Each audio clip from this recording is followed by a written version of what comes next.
ఎన్నికల కోడ్ ఉన్నా కూడా ఆగమేఘాలపై పదోన్నతి దస్త్రాలు ఇప్పుడే మీరు చూడొచ్చు. సో మొత్తంగా చూసుకుంటే మత్స్య శాఖలో వైకాపా విధేయులకే పెద్దపీట వేస్తున్నారు. గత ప్రభుత్వ హయాంలో ఇష్టారాజ్యంగా వ్యవహరించి అంతా తామే చక్రం తిప్పిన అధికారులపైనే ఇప్పుడు కూడా పదోన్నతుల్లో మళ్ళా ఇక్కడ వల్ల మాలిన ప్రేమ అయితే ఒలకబోస్తున్నారు. కోడ్ అమల్లో ఉన్నా కూడా ప్రత్యేక అనుమతులు కోరుతూ దస్త్రం పంపడం చర్చనీయాంశంగా మారింది.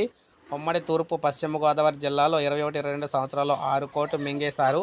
ఉన్నతాధికారులు సంతకాన్ని ఫోర్జరీ చేసి నిధులు కాజేశారు. ఇందులో అమాయకుల్ని బలిపశులుగా మార్చారు. చనిపోయిన ఒక ఉద్యోగి కారణమంటూ అసలు విషయాన్ని పక్కదారి పట్టించారు.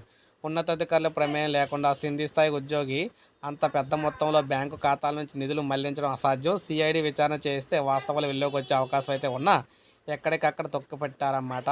ఫిష్ ఆంధ్రాలోనూ కూడా పెద్ద ఎత్తున నిధులు అయితే మింగేశారు. 100 కోట్లు ఖర్చు చేస్తే తప్పితే ఒక్క దుకాణము కూడా కనిపించదు. లోగో నుంచి ప్రతి పనిలో కూడా కమిషన్లు అయితే పిండుకున్నారు. కూటమి అధికారంలోకి వచ్చిన వైకాపా విధేయ అధికారులకే పెద్దపీట వేస్తూ ఉన్నారు. ఉన్నతాధికారులు కూడా వీరికే ప్రాధాన్యం ఇస్తూ పదోన్నతులు దస్త్రాలను పరుగులైతే తీస్తుండడంపై విమర్శలైతే వ్యక్తమవుతున్నాయి. ఈ విధంగా చూసుకున్నట్లయితే ప్రజెంటు ఎన్నికల కోడ్ ఉన్నా కూడా పదోన్నతులకు సంబంధించి దస్త్రాలు అయితే పంపిస్తూ ఉన్నారనమాట. అది వారికి అనుకూలంగాన. సో రాష్ట్ర ప్రభుత్వం చాలా తీవ్ర వ్యతిరేకత అయితే ఉంది ఉద్యోగులకు సంబంధించి ఎవరైతే ఉన్నారో వీరందరి మీదన.